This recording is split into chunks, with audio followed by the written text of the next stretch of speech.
बघा आपण सांकेतिक भाषा बघत आहे आणि कोड लँग्वेज म्हणतो आपण. त्याच्यात असा प्रश्न असतो की एका सांकेतिक भाषेत मनीष हा शब्द SDILLK असं लिहितात. मनीष हा शब्द SDILLK असं लिहितात. तर हर्षू हा शब्द कसा लिहिता येईल? आता याच्यात काहीतरी कोड आहे, ते कोड लँग्वेज फॉलो करतात आहे. ते कोड लँग्वेज आपल्याला चेक करायचे आहे, त्याच्यानुसार याचा आन्सर काढायचा. आता आपण बघूया m चा आणि n चा काही रिलेशन आहे का बघू. m चा नंबर किती आहे? 13. m किती आहे? 13. तर h किती आहे? 8. h किती आहे? 8. m 13 आणि h 8. तर काय दिसते याच्यात? समजा 13 मधून जर 5 मायनस केले मी तर h 8 नंबर दिसते. 13 मधून जर 5 मायनस केले तर 8 दिसते. 8 नंबरचा h आहे. ठीक आहे. दुसरं आपण कोड नाही बघूया. ए आहे 1 नंबर. ए किती आहे? 1. आणि डी किती नंबरला आहे? 4. याचा बघा 1 मध्ये जर आपण किती जर मिस केले 3 तर आपल्याला काय मिळतो? 4 नंबरचा म्हणजे डी. तर पहिल्या जर 5 मायनस केले, दुसऱ्यात 3 ऍड केले, बरोबर आहे, तर डी मिळतो. ठीक आहे. आणि तिसरा बघूया सेम होते काय. आता एकदा हे 5 मायनस करता आलं पाहिजे आणि आन्सर मिळाला पाहिजे. चौथा नंबर होता n चा नंबर किती आहे? 14. 14 मायनस 5 किती होता? 14 मायनस 5 9 नंबरला किती आला पाहिजे? ni. तर ni बघा i आला बरोबर, म्हणजे हे कोड फॉलो करत आहे. आता पुन्हा i चा नंबर किती आहे? 9. i हा 9 आहे. तर 9 मध्ये किती 3 मिक्स केल्यावर आपल्याला काय मिळतो? किती? 12 नंबरचा कोणता आहे? n. हे बघा 12 याला म्हणजे हे कोड फॉलो करत आहे, बरोबर आहे. पहिले याच आपल्याला करायचं फक्त एक्झाम सुरू असताना आपल्याला फास्ट मध्ये करता आलं पाहिजे. नाहीतर एकच क्वेश्चन सॉल्व्ह करत गेलो तर बाकीचे असेच राहून जाते. नाही थोडंसं हा लिंक लागायला वेळ लागतो, पण एकदा जर कसं म्हणतो तर लवकर होतात. 1-2 प्रश्न निश्चित पडतात याच्यावर. नंतर आता यशचा नंबर किती आहे? 5 मध्ये यश 19 यश मायनस 5 म्हणजे 14 चा नंबर किती आहे?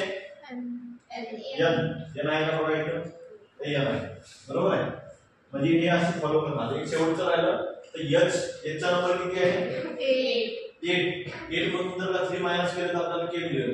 नाही प्लस 3 जर केलं h प्लस 3 बघा 1 2 3 11 नंबर k, बरोबर आहे. 8 प्लस 3 11. ठीक आहे. ते कोड फॉलो करू. आता सेम याच्यासाठी आपण h चा नंबर किती आहे? 8 मधून आपल्याला काय करायचं? पहिले मायनस किती होते? 3 नंबरचा कोणता आहे? सी. पहिल्या इथे लेटर सी.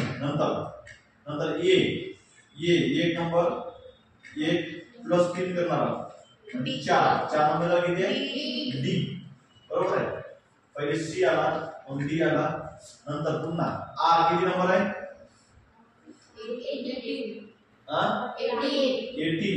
18 मायनस 5 करणार आहे, बरोबर आहे. किती राहिले? 13 चा नंबर यम इथे यम येणार. सी डी यम आहे की नाही. नंतर एस चा नंबर किती आहे? 19 प्लस 3 20 21 22 चा नंबर व्ही म्हणजे इथे काय व्ही आहे की नाही. नंतर एच किती आहे? 8. आता मायनस प्लस झाला तर मायनस 5. 8 मायनस 5 3 नंबरचा सी म्हणजे इथे सी. बघा एकदम मिनिंगलेस आहे, त्याच्यामध्ये कोड आहे म्हणून मिनिंगलेस आहे. नंतर काय झालं? यू चा नंबर 21 प्लस 3 24 नंबरचा एक्स म्हणजे इथे CDM VCS असे, बरोबर आहे उत्तर? हो. CDM VCS समजलं? बघा एक दुसऱ्या टाईपचा आहे. सिंधू हा शब्द ISD एन यांची भाषा लिहितात तर केशव हा शब्द कसा लिहितात बघा सोपा आहे कन्सेप्ट थोडंसं लक्ष दिलं काळजीपूर्वक तर आपल्याला लक्षात काय केलं त्यांनी एक एक लेटर इंटरचेंज केले दिसतंय का तुम्हाला समजतंय का हा सिंधू कसा आहे SINDHU तर याला इकडे आणलं आणि याला इकडे आणलं बघा हे आय पहिले आणि यस आले IS बरोबर नंतर याला इकडे आणलं म्हणजे DN बघा DN नाही याला इकडे आणि याला इकडे US बरोबर तर या केशव कसं होईल KESHEV आता हा इकडे आणि हा इकडे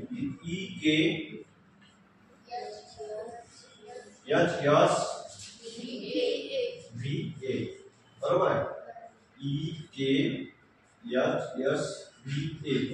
हा जो ऑप्शन मध्ये आहे त्या ऑप्शनला आपण काय करायचं असं सर्कल करून टाकायचं ओएम ऑप्शन समजलं इंटरचेंज कधी कधी हा इथं गेला असेल हा इथं आला असेल दोन इंटरचेंज झाले असेल तीन इंटरचेंज झाले असे आपण एकाच टाईपचे घेत आहोत परंतु असे यायला पाहिजे असे अपेक्षित नाहीये कधी हा नंबर इथं आला असेल हा नंबर इथं आला असेल हा शेवटी आला असेल हा शेवटी आला असेल कधी कधी काय करतात याला जर असं असेल सिंधूचा असेल की सिंधू एका सांकेतिक भाषेत सिंधू हा शब्द DHU SIN असं लिहितात DHU SIN असं लिहितात काय केलं मी हे हा जो तीन पार्ट आहे ते समोर घेतले आणि समोरचे मागे मग केशव हा शब्द कसा लिहिल केशव हा शब्द कसे या सांकेतिक भाषेनुसार HAVKES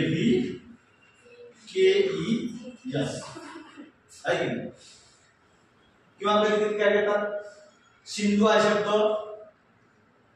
इंदू असा लिहितात जसं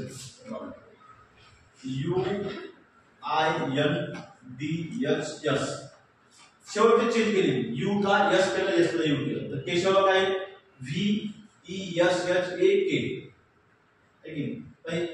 हेच इंटरचेंज केली असं तर इतर असेल बरोबर आहे असे खूप सारे याच्यात आपल्याला प्रश्न बनवता येतात तुम्हाला प्रॅक्टिस सेट मध्ये सुद्धा असं सॉल्व्ह करायला आलायचं की वेगवेगळं आपण लॉजिक लावायचं हा हे काय बदलले काय चेंज झालं याला म्हणतात कोड लँग्वेज किंवा सांगितलं समजले हे टाईप बघा एका सांकेतिक भाषेत लक्ष द्या एका सांकेतिक भाषेत श्लोक हा 8 असं लिहितात काही संबंध लागत तर एवढे सारे अक्षर आहे यांची जर काही प्लस केली मायनस केली तर काही लागत नाही पण 8 नुसता एवढ्या साऱ्यासाठी 8 तर सुमित साठी किती मग लॉजिक काय लावायचं आता यस किती नंबर आहे बोला 19 या H 8 L 12 O 15 K 11 आता यांची सगळ्यांची प्लस केली आपण बघूया प्लस किती द्यायची 65 आता 65 प्लस येते 65 मध्ये काही रिलेशन आहे का काही रिलेशन लागत जर इन केस आपण याच्यात एक जर मायनस केलं तर झाले 64 ओके 64 आता 64 कशाचा स्क्वेअर आहे 8 चा स्क्वेअर आता लागला त्याचे 8 चा 64 सेम मग असं करून बघू का आपण याला सुमित यश किती आहे 90 प्लस यू किती आहे 21 प्लस एम किती आहे 30 आय किती आहे 9 टी किती आहे 20 तर यांची सम किती सगळ्यांची टोटल किती झाले 82 सम आता 82 आणि कशाचा कोणत्या स्क्वेअर नंबरचं काही रिलेशन आहे काय लागते आपण एक मायनस करून बघूया एक मायनस आणि 81 आता 81 कशाचा स्क्वेअर आहे 81 म्हणून सुमित इक्वल टू